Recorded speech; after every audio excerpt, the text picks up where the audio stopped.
All right, today we're going to be talking all about quadcopters and why I think it's a really good idea to obey the guidelines of the FAA. Stay tuned.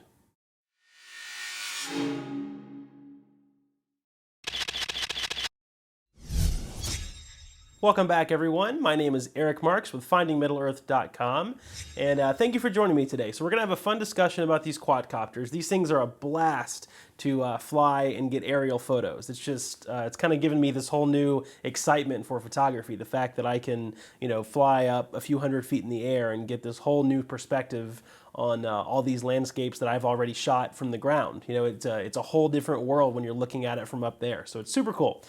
Before we get into this, I do want to say a couple things. So right now, you may already know that my FindingMiddleEarth.com website is down at the moment. It's doing, I'm doing some back-end maintenance. I know I've said in a couple videos that I would never actually kind of shut my site down while I'm doing maintenance, but it's for a good reason, I promise.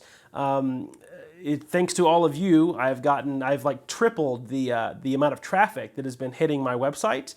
And so because of that, I'm actually updating all of my backend servers to solid state servers. So I'm kind of in the middle of upgrading servers on my host, and then I'm also kind of fine tuning and doing some polishing on the back end of the website as well. And all of it is to make it a better experience for all of you, I promise. So yes, my site is down right now. It won't be long, I promise. The maximum time it will be down would be like a week. And I know even that is too long. I hate that it's down. I've contacted everyone that's working with me on this and begged that it be faster, but I'm doing some work on it myself. And then I have my hosting server doing some work upgrading my backend server so that it can handle the tens of thousands of hits that I'm getting per month now. Again, thanks to all of you. I can't tell you how happy that makes me. It's amazing. So more on that later. I'll let everyone know when my site is back up. But if you do visit it now, it'll just have a little message saying that it's being updated. So don't worry, I'm still here. I'm still going to be on the internet. I'm just doing some updating. Second, please watch out for a new video that I'll be releasing in the next week. I really want this video to be shared a lot, and so I'm going to start kind of building it up until I actually make it. So one of my best friends in the entire world, he's also a photographer. He has a son that was diagnosed with cystic fibrosis. His son was born exactly 1 week after my daughter.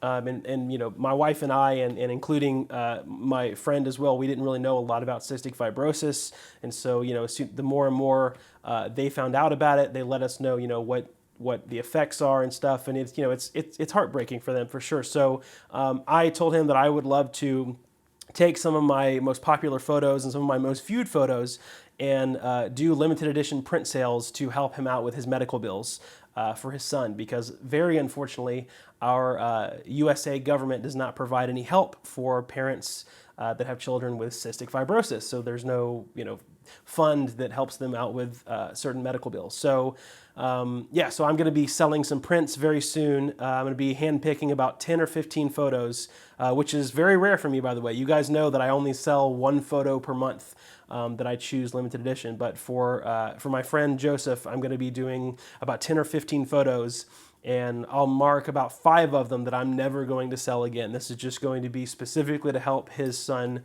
out, him and his son and his wife, for their medical bills, because they're precious friends to us, and I want to do everything I can. So if you guys see that video post up, please share it, as much as you possibly can. And if there's, anything you can do, if you're interested in prints, or if you feel a need to buy a print, a very large portion of the profits of all the prints goes directly towards their family to help with medical bills. So I promise I'm not just asking for free money. You still get a print from me. You get a limited edition print, and you'll have a choice of them. So anyway, I had to kind of give that plug before I get into this video, because that video is very, very important to me that I let people know about that. So again, that video will be up in the next week sometime. Okay, so let's get back to these quadcopters. So I love these devices. They're amazing pieces of technology.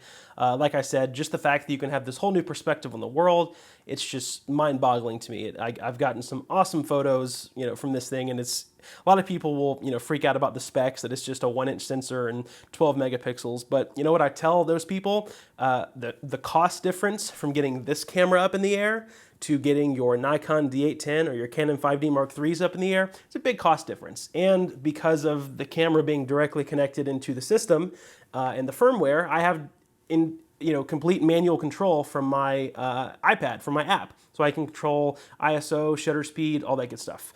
Anyway, so these things are amazing, but what I want to talk about specifically is the FAA. So it's kind of disheartening to me because most of the quadcopter drones, whatever you want to call them, I typically call them quadcopters because when you say the word drone in public, it just freaks people out for some reason, right? It's like being in an ocean and yelling the word shark. People just think drones are these militant aerial vehicles that have missiles on them and they're out to just hurt people. But anyway, so because of that, I just call them quadcopters. So that way, if I call a park or something and ask if they allowed them, I don't say, hey, do you guys allow drones in your park? Then they'll be like, oh, no way. I say, do you guys allow remote control copters? They're like, oh yeah, it's cool. So it's amazing how just changing the words can help you out. That's just a little tip. But anyway, so the FAA has a lot of guidelines, a lot of rules and regulations, and some ways to help you basically be safe. And so what's disheartening to me is that most of the videos on the internet and on YouTube about these things and about the FAA are quadcopter owners actually telling people, actually insisting not to register your drones. And for this video, I'll just use the word drones because it's just easier that way. So there's so many people out there that are literally on YouTube ranting about the FAA making people register your drones. And sure, in a dream world, if I could choose the way to do it, of course I wouldn't register my drone. So I'm not saying, I'm so glad that I have to register my drone. However, I understand why. There's so many people that are mad at the FAA for doing this. It's not the FAA's fault. I am actually completely aligned with the FAA on this, and I know where they're coming from because let me tell you why they're doing this whole registration thing and why I think us as professionals should be following the rules. Because the same stupid people, right? It's because of stupid people. The same stupid people that cut you off on the road and that cause wrecks for texting and driving and drinking and driving, and the same stupid people that are on their phones walking in a store and they run into you. Those are the same people that are going to get out of their reckless driving cars and then go buy these, and they're going to go take over the air, and they're going to be reckless and stupid, but hundreds of feet in the air where there's airplanes and helicopters, and they're going to fly over people, and they're going to zoom within a foot of some kid playing at a playground. Who knows, right? It's happened so much that irresponsible drone flyers that the FAA is having to kind of crack down on these rules. Yes, it does suck for people like us that follow the rules, but again, I understand where they're coming from. So please don't listen to these just crazy people that are urging everyone to not register your drones and not follow the rules.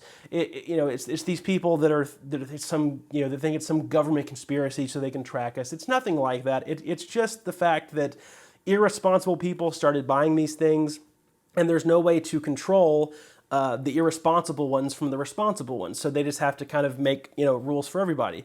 And so here's just some tips that I can give you. So there's still a lot of gray area when it comes to these drones, right? There's no like you can fly it here, you can't fly it here. The basics are basically you can't fly within 5 miles of an airport, right? That's understandable, that's fine. They don't want you to fly directly over people. That can be kind of misunderstood because you can fly over people if you're just kind of like, if you're flying in a park over a lake or something and you just kind of fly over and you're 200 feet in the air, sure, that's fine.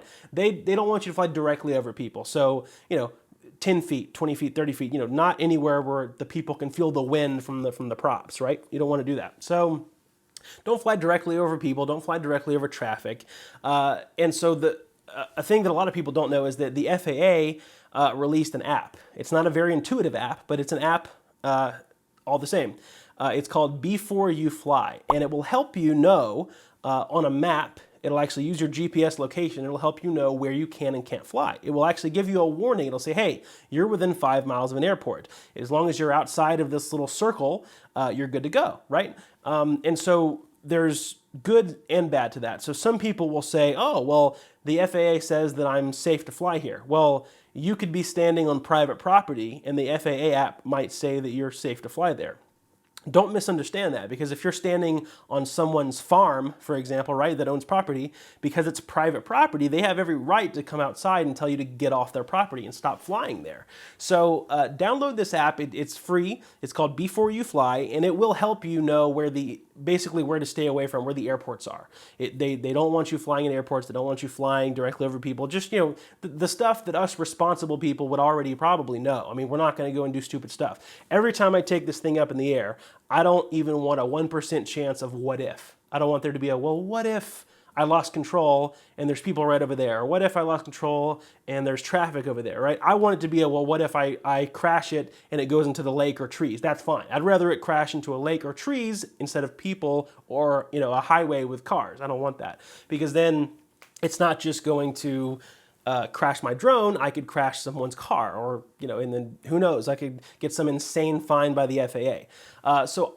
this video is just made to basically tell all the responsible flyers out there, follow the rules. There's ways, and especially the FAA is making it a lot easier now to get a commercial license for these things. And if you get the commercial license, by the way, which is an amount of money, I don't know what the amount of money is, I forget what it is, and then just like a short questionnaire. So it's like a flight test, if you will, online. And if you get that, it actually makes you exempt for a lot of the rules that hobbyists have to follow. So if you get the commercial license, then you can fly in cities, and you can fly other places that we're not allowed to fly as hobbyists, basically. So, that being said, just, look into that on the FAA's website. There are ways that you can get exempt for those things. And even as a hobbyist, if you're a hobbyist, you can still call the airport, like if you have a local airport, and you can ask them if you're allowed to fly. You can kind of let them know, hey, I'm going to be flying this. Is it okay with you? And they can say yes or no. So the FAA doesn't say you're not allowed to fly by airports. They just say if you're within 5 miles of one, you might want to call the tower and let them know. And so they have every right to say yes or no. And that's fine. I mean, most of the time where I fly, there's not a lot of airports anyway. But if you live in the city, there very well might be. So, check into that. My whole point of this video is I don't want the drone community to form this like hatred towards the FAA, because the more that we do that, what a lot of these morons on YouTube don't realize is that it's going to make the FAA get more strict, because then they're going to think it's kind of us versus them. We want it to be to where eventually the FAA is working with us to help us with these things, right? We want the responsible flyers to help the FAA, right? Maybe we can suggest to them what guidelines and rules to make to keep these things safe and to keep people, these irresponsible flyers out of the way. So yeah, just think about that, because I'm sure a lot of you have seen the drone videos where people just urge you not to register, because technically there are no like laws against drones yet. I mean, at least that I know of. Like I've called a couple of parks and a couple of rangers, and they'll say, well, it's not illegal. So I'll actually ask, well, what do you do if you find me flying a drone in your park? And they'll say, I think, I don't really know. There's even the police department's like, there's no like rule book for these things yet, because they're just still so new. So don't take that to say, oh, well, I can do anything I want. They can't do anything to me, and then post some 30-second police brutality, video on Facebook just to go viral. We don't need that. We need drones to be looked at as professional mediums for us to build businesses, right? Now, I'm not using this commercially right now. I'm just using it for photos so that I can post on social media, because I don't do professional video production commercially. I just do it for my YouTube channel, and I like to think that I can use this to make a really good, production value from it, but I'm not going to, use it to do commercialized stuff yet. Who knows? I might in the future, but yeah, it's just they're super fun, and I don't want the FAA to get more strict and to start releasing unnecessary guidelines just because they're thinking that there's these groups of people that are just ganging up against the FAA. Okay, so and don't take this video as that I'm like siding with the FAA and siding with the government. There's a lot of messed up stuff in our U.S. government right now that I don't agree with. Most of it I don't agree with, but I am urging everyone to follow the rules of the FAA, because as of right now, what we need to show the FAA is that there are still a lot of responsible flyers out there, and a lot of people that want to follow the rules, so that we can have more freedom with these things. Ultimately, we just want more freedom because they're fun, and they provide a really nice new way for us to get photos and video from the air. So if you guys have any questions for me about these things, or if you want to make any comments or start a discussion, please feel free to do so in the comments. Please don't start arguments in the comments, even though it's inevitable. I'm sure it will happen if you disagree. But if you disagree, I beg you to keep it to yourself, because this is just the way I feel. I hope a lot of people feel the same way. And if you disagree, that's okay. I've said it a bunch of times, it's okay to disagree with me, but I just wanted to make this video so that everyone that follows me knows how I feel and kind of where my stance is on this, because I've had a couple of people ask me about this, actually. So I'm glad I'm making a video to kind of give you guys my thoughts, and as always, thanks for watching, and I'll see you in the next one. If you would like to stay up to date on all of my latest photography videos and adventures, click the big subscribe button below. And if you would like to find out more about me and how to become a great photographer, visit my website at findingmiddleearth.com.